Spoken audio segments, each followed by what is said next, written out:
xafladan ayaa waxaa soo qabanqaabiyay dhalinyarada ka soo jeeda deegaanka Puntland ee ku nool magaalada Nairobi ee dalkani Kenya waxaana ka soo qayb galay dad iskugu jira siyaasiyiin culumooyin xildhibaano odayaal dhaqameed haween iyo marti sharaf kale dhammaan dadkii ka soo qayb galay xafladda soo dhaweynta madaxweynaha maamul goboleedka Soomaaliyeed ee Puntland Abdiweli Maxamed Cali Gaas ayaa wajiyadooda waxaa laga dheehan karay sidii ugu faraxsan yihiin soo dhaweynta madaxweynaha intii ay socotay soo dhaweynta madaxweyne Gaas ayaa waxaa goobta ka hadlay wasiirka hore ee warfaafinta dowladda Soomaaliya Abdullahi Cilmooge Xirsi Professor Gandhi sidoo kale waxaa halkaasi ka hadlay si Maxamed Ibrahim Shukuula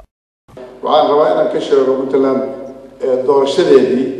ay gashay Puntland ee ugu dambeysay oo madaxweynaha ku noqday Dr. Gaas aniga kaliya ismoodayay inaan telefishinka aan guluub ku noqday koolo ku noqday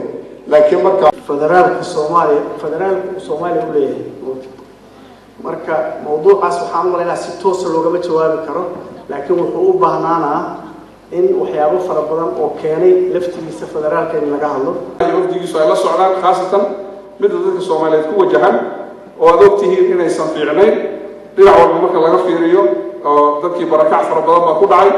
ugu dambeyntii waxaa xafladda soo xiray madaxweynaha maamul goboleedka Soomaaliyeed ee Puntland Abdiweli Maxamed Cali Gaas isagoo ugu horeyntiiba u mahad celiyay dadka soo qabanqaabiyay soo dhaweyntiisa iyo intii ka soo qayb gashay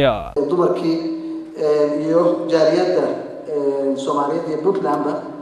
xafladan wanaagsan oo soo qabanqaabiyay aan isugu nimid inaan loo fududeeyay inaan isaragno iswareysano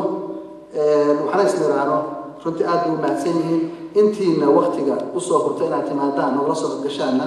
aad soo dhaweynta loo sameeyay madaxweynaha maamul goboleedka Puntland ayaa noqonaysa tii ugu ballaaneed ee loogu sameeyay magaalada Nairobi tan iyo intii loo doortay xilka madaxtinimo Cabdiqani Xasan Wali Qoordheere TV-ga caalamiga ee Royal Nairobi.